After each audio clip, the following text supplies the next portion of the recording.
네, 조우성 변호사입니다. 인생 내공, 오늘은 내게서 분리되지 않을 나력, Naked Strengths, 나력을 키워라, 이런 주제로 말씀드리겠습니다. 자, S사 구매 부서에서 근무하는 박땡땡 차장.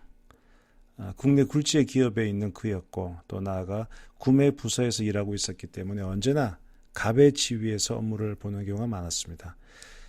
그래서 그런지 사적인 자리에서 이야기를 할 때도 자신이 거래하는 을 업체에 대해서 말할 때, 어떤 애들은 전혀 분위기 파악을 못하는 경우가 있어요. 내 한마디면 당장 거래가 끊어질 수가 있는데 말입니다. 이사랍시고 와가지고 뭐 저한테 대우를 해달라는 건지 뭔지, 아이고 참, 이러면서 대놓고 거래업체들 관련자들을 무시하는 발언을 하곤 하죠. 과연 박 차장은 S사라고 하는 자기 지금 다니는 회사라는 그 배경과 구매부서 차장이라고 하는 직책을 떼놓더라도 이렇게 큰 소리를 칠 수 있을까요? 이런 문제를 한번 던져보고요. 자, 관련해서 재상 안녕과 마부 이야기, 이 사마천 사기에 나오는 스토리 하나 들려드릴게요. 안자 또는 안녕 같은 사람인데요. 중국 춘추시대 제나라의 정치가 뛰어난 재상이죠. 이 사람은 키가 원래 되게 작거든요. 아주 되게 작고 볼품없는 사람입니다. 이 외모 자체는. 자, 어느 날 안자가 외출을 하려고 하는데 마부의 아내가 문틈으로 자기 남편을 엿보고 있었어요. 그러니까 마부는 그 안자를 모시고 있는 사람이죠. 자, 이 재상인 안자의 마부인 남편은 마차의 큰 차양 아래에 앉아서 네 마리 말에 채찍질을 하며 의기양양 매우 만족스러워하는 모습이었습니다. 의기양양이라는 이 표현이 사마천 사기 여기서 처음 나옵니다. 자, 마부가 집으로 돌아오자 아내는 마부에게 이혼을 요구했습니다. 에잉? 이혼을? 남편이 까닭을 물으니 아니 열심히 일하고 돌아왔는데 아내가 그러니 황당했겠죠. 아내는 이렇게 말합니다. 자, 키가 6자도 못 되는 안자란 사람은 제나라 재상이 돼서 제후들 사이에서 명성을 날리고 있지요. 오늘 재상이 외출하는 모습을 보니 품은 뜻은 깊고 항상 자신을 낮추는 겸허한 자태이더군요. 그런데 키가 8자나 되는 당신은 남의 마부 주제에 아주 만족스러워 하더군요. 제가 이혼을 요구하는 이유가 바로 이것입니다. 그러니까 이런 거죠. 지금 원래 진짜 뛰어난 재상은 볼품없는 외모를 가지고 있는 재상은 오히려 그 자신의 지위에도 불구하고 능력에도 불구하고 자신을 낮추는 겸허한 자태인데 그 사람의 마부란 작자는 마치 자기가 재상인 것처럼 어깨에 힘주고 이렇게 있더라. 아주 만족스러워하고 의기양양하고 그 점을 딱 지적한 거죠. 이 말을 듣고 남편은 크게 깨달은 바가 있었다. 그러면서 이제 그 남편의 행실을 많이 바꿨겠죠. 그 후에 그 마부의 남편이 자신을 낮추고 겸손해졌다는 것을 딱 보고 안자가 즉 재상이 이를 의아하게 여겨서 까닭을 물으니 마부가 실은 제 와이프가 이렇게 얘기했고요. 이렇게 정신을 좀 채차렸습니다. 그러니까 안자는 이 사람 괜찮은 사람이고 그러면서 마부를 대부로 청구했다. 이 부분이 사마천 사기의 관한열전에 나옵니다. 이 이야기는 마부인 남편을 대부로 출세시킨 아내의 성공 스토리 같아 보이기도 하지만 또 실은 전과 달리 성숙해진 모습을 보인 마부를 대부로 발탁한 안자의 안목과 인간관계에 대한 안자의 남다른 인식을 보여주고 있다는 평가도 받는 글입니다. 자, 기분이 좋아서 우쭐대는 모습을 나타낼 때 의기양양, 득이양양이라는 표현을 쓰는데요. 그 출전이 여기고요. 아까 위에서 본 사례 박 차장은 그 마부의 모습이 오버랩 됩니다. 자신의 지위와 배경을 제거한 뒤에도 오롯이 자신을 세울 수 있는 나력, 네이키드 스트렝스를 키워야 됩니다.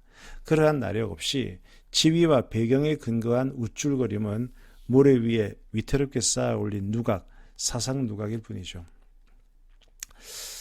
자, 이와 관련해서 또 밑집과 오뚝이라는 제가 글 하나 쓴 게 있었는데 이런 겁니다.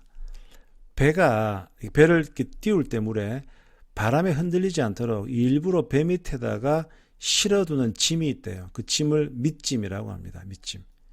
이렇게 일부러 배를 무겁게 만들어 두면 출발할 때는 더 힘이 들겠죠. 그런데 일단 출발하고 난 다음에 이렇게 항해를 할 때는 풍랑에도 흔들리지 않을 수 있습니다.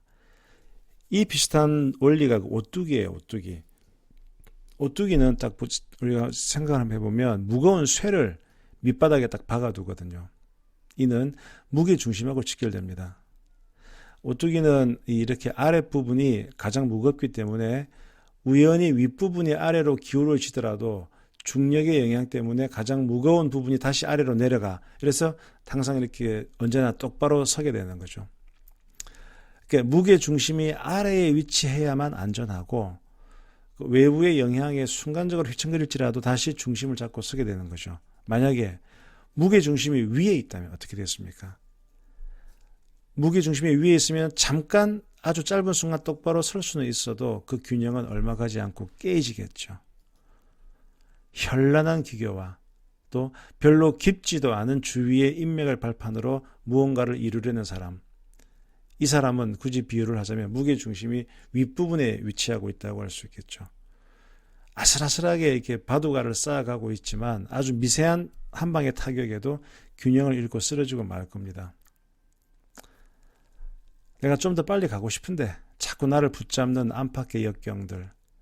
하지만 그것을 잘 이겨내고 그 속에서 교훈을 찾을 때 그 경험은 우리의 밑짐이 되고 균형을 잡아주는 묵직한 무게중심추가 될 수 있을 겁니다.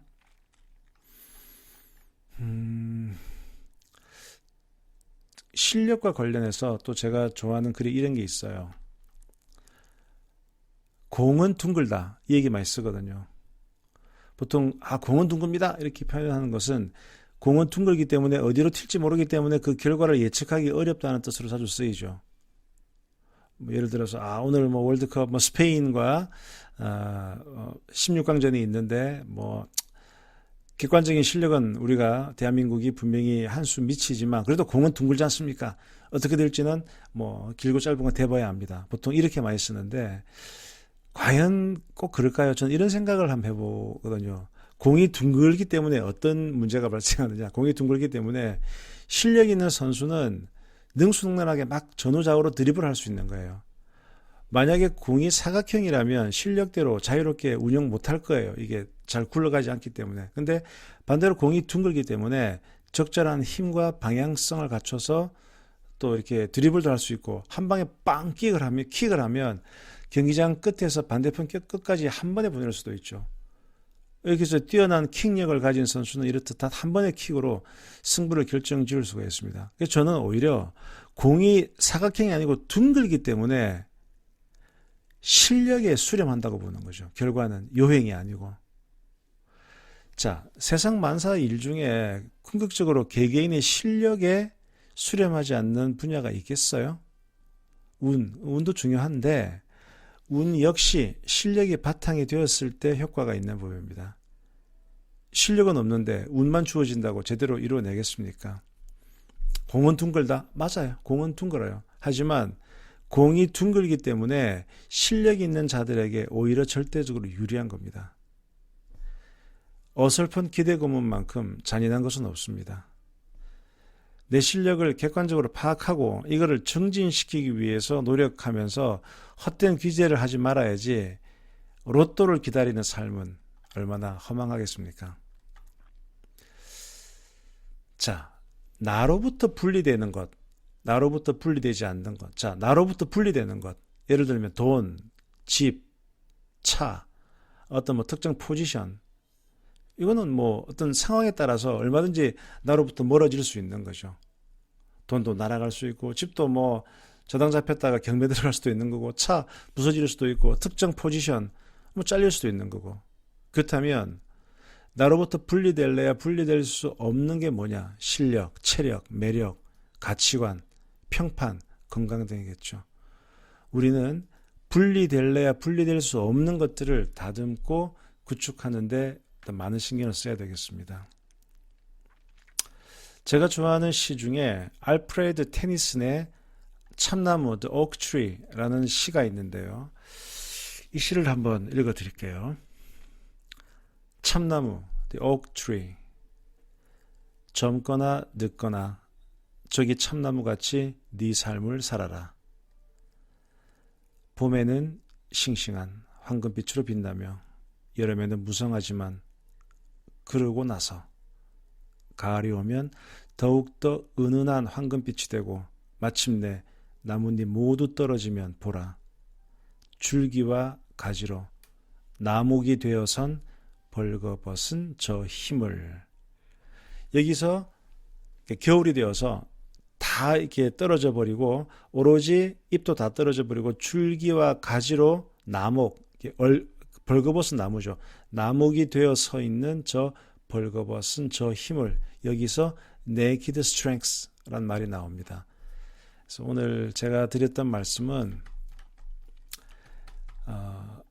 포지션 다 떼고 계급장 다 떼고 그래도 내가 살아갈 수 있는 마지막 힘이, 그것이 바로 나력, naked strength고, 그 naked strength를 키우는 것이 진정한 자기 개발이다. 이런 주제로 말씀드렸습니다. 감사합니다.